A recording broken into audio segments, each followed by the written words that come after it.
Tuesday அப்படின்றதுனால காலையிலேயே fresh up ஆகிட்டேன், தலைக்கு குளிச்சாச்சு. ஸோ நான் வந்து வாரத்துக்கு 3 நாள் வந்து தலைக்கு குளிச்சிருவேன். டியூஸ்டே, ஃப்ரைடே அண்ட் சண்டே 3 நாள் குளிச்சுக்குவேன்.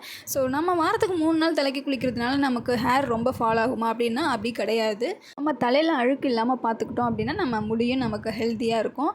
ஸோ நான் முன்னாடிலாம் தலைக்கு நிறைய எண்ணெய் வைப்பேன். ஸோ இப்போ வந்து நான் அதை ரொட்டீன் மாற்றிட்டேன். தலையில் வந்து எண்ணெய் இருக்குது அப்படின்னா நமக்கு நிறைய டஸ்ட்டு வந்து சேரும். அந்த எண்ணெய் பிசுப்புக்கு டஸ்ட்டு வந்து சேர்ந்துரும்.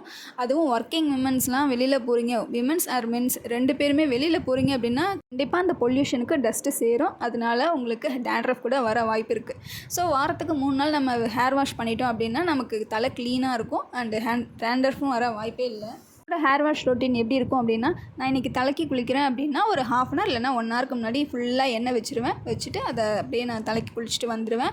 ஸோ அந்த வீக் ஃபுல்லாக நான் தலையில் ரொம்ப எண்ணெய் சேர விட மாட்டேன். எப்போயாச்சும் ரொம்ப ட்ரை ஆகிடுச்சு ஸ்கால்ப் அப்படின்னா நான் எண்ணெய் லைட்டாக வச்சுப்பேன். அப்போ என்னோடய ஹெட் பாத் ரெகுலர் ரொட்டீன் இப்படி தான் இருக்கும்.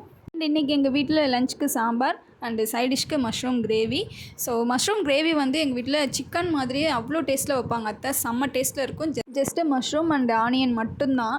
ஸோ இதுலேயே நம்ம சிக்கன் டேஸ்ட்டு கொண்டு வந்துடலாம். கடாயில் எண்ணெய் ஊற்றி கடுகு உளுத்தம்பருப்பு போட்டு கட் பண்ணி வச்சுருக்க ஆனியன் போட்டு சாட்டே பண்ணிவிட்டு அதுக்கப்புறம் கட் பண்ணி வச்சுருக்கிற மஷ்ரூம் போட்டு மறுபடியும் சாட்டே பண்ணிவிட்டு அதுக்கப்புறம் எண்ணெய் ஊற்றி நல்லா கொதிக்க விடணும். அது சுண்டி வந்ததுக்கப்புறம் மிளகுத்தூள் போட்டு இறக்கி விட்டுற வேண்டியது தான். ஸோ செம்ம டேஸ்ட்டில் வரும். நான் இன்னொரு வீடியோவில் டீட்டெயிலாக எக்ஸ்பிளைன் பண்ணுறேன்.